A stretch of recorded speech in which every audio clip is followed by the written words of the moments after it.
Okay, now we're working. Okay, this is a video on coupling my skid steer engine, which I bought a nice cheap China engine, which, yeah, you can kind of see it. Um, the best way I could figure to do this was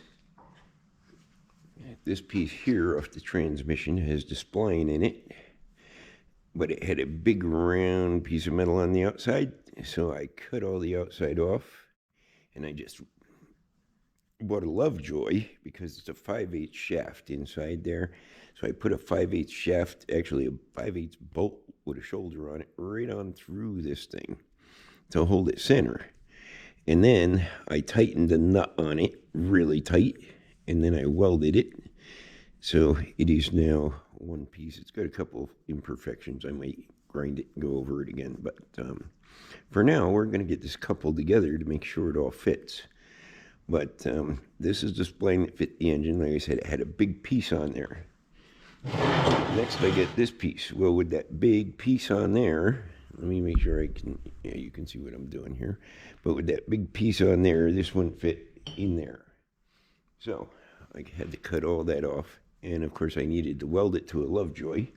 So I can put this Lovejoy other end on the engine. Now I figured this out by measurement. I slid it all together, and I measured in between here, and I was a little bit too long on the crankshaft, so I cut the crankshaft off exactly 1 inch, which is fine because I never need the bolt in the end, and this is going to be a finished product. I don't care about that crankshaft. So anyway, now I have adapted the spline for the transmission to a Lovejoy, which fits the engine. And it's all perfectly true because I slid a 5/8 bolt through it, as I said. Now, the next piece is this round piece here. Used to be like this big around, and I'd say 90 or 80 pounds. It was a big chunk of metal. It was a bell housing, which was unnecessary in a skid steer, really. I don't know why they did such a thing. But they put this huge belt. Oh, well, they had a big flywheel with a starter in it. So maybe that's why they did all that. But it weighed 2 tons. And then it was a 2-cylinder. It was liquid cooled. They had it sticking out in the back of the skid steer. It had a big hood on it to compensate for all that. Well, this is going to be much nicer than stock. This is a 20-horse gas engine. It had a 14-horsepower 2-cylinder diesel in it, and like I said, it weighed a ton. It was just too much crap on it. So I'm putting this lighter engine in here, and I think it'll be pretty nice. But anyway, back to how I coupled it is, so I cut this big thing out with a torch. A friend of mine helped me. We put it on a rotisserie, cut it out.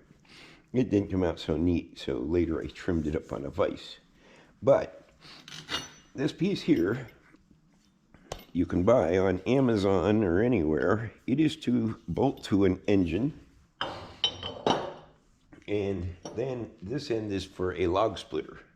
Well, I needed this, and I needed this all connected together. So I cut that huge thing off and made it smaller. I stuck it in a lathe and cleaned it up, and well, it was chucked up in the lathe from the inside. I cut into it so this piece fits nicely inside of this. So then I clamped it all together, and I welded it. But I welded it inside first, and then I welded a few spots on the outside. So now I'm in belief, since it measures out, that this is going to bolt onto there, and it's going to bolt onto there, and couple this all together. Anybody want to see if it works? I do. So I think we're on a pretty good angle. Let me look at my camera screen here. Yeah, you can see most of what's going on. So let's just try this. First, we'll bolt this onto my engine, which I actually am half tempted to drill these holes and tap them out a little bigger because I'm using bushings on here. But at least for now, it will be, and it might even last, it might be all right. I got grade 8 bolts, and those are bronze little flange spacer bushings, whatever you call them. I think I got them on Amazon too. I got the hard bolts at the hardware store. So this is the first time this is gonna get stuck together. I got this engine on a real deal, and you guys, if you watch any of my other videos, you know that I got this rusty little skid steer outside, which this is all part of it. So I am gonna get the thing running one of these months, years, weeks, something. But this is all part of it. I do this when I'm feeling up to doing it. A little piece here, a little piece there. So we're just getting these 4 screws in here. Then we're going to see if this all goes together.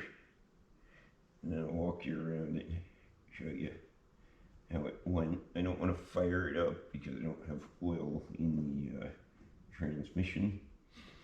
But next, after all this, I got to make a motor mount too. So we still got work to do.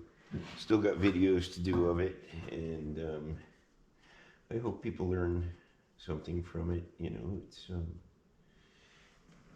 it's really not all that hard to do this stuff. You just got to find the right parts, and like I said, if you have a little knowledge and a friend with a vise or a friend with a lathe and stuff like that, just about anybody can do it, really.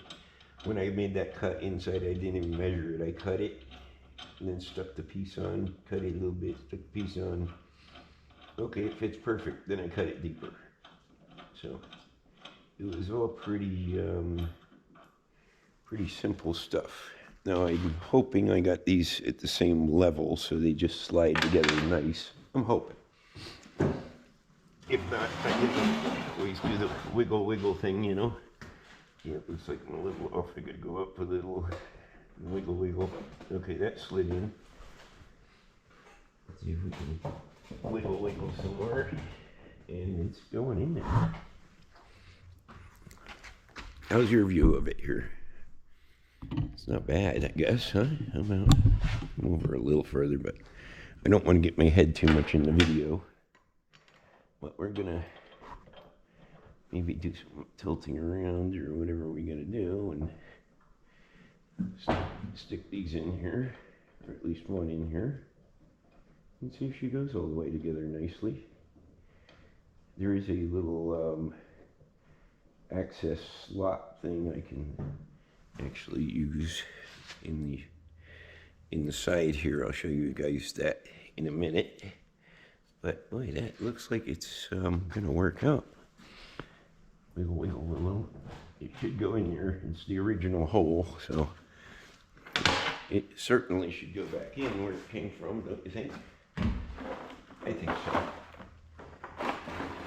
I'm gonna find a Allen wrench to do that. I got it set right behind you here. Uh-oh, one's too big, one's too small. Yep, so it's the other set.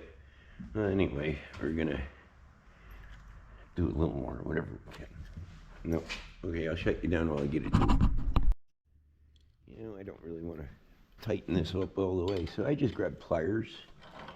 And I'm thinking that it should go right in there, unless I get a little burr or something, maybe. I don't see. It's going. He's going. It just needs a wiggle here and there. So anyway, as you can see, it is now pulled together, and I think it's all going to spin together and work together, and it'll be a fine driver for my skid steer. So next thing I got to do is get it all in there. And this is actually a shorter package than original because, like I said, it had this huge bell housing and like just big around, and it was long and lanky. And I think this is all going to fit under a normal sized hood. If it doesn't, it'll bother me a little bit. Then I got to put the big old ugly hood back on. But I don't think it's going to go out that far. I think it's going to be very nice in there, and we'll find out in the next video of this project. So now I'm going to sign out. I'm done for tonight. Okay, I still didn't leave.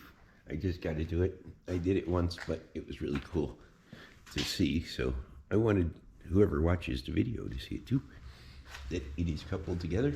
I'm going to pull it over real slowly, and there's a bunch of oil in that trans. Oh yeah, she's ready to rock and roll. Nice clean oil too.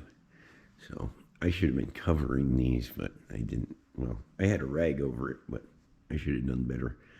So next step is make a motor mount and put this all in. All right, now I'm gone.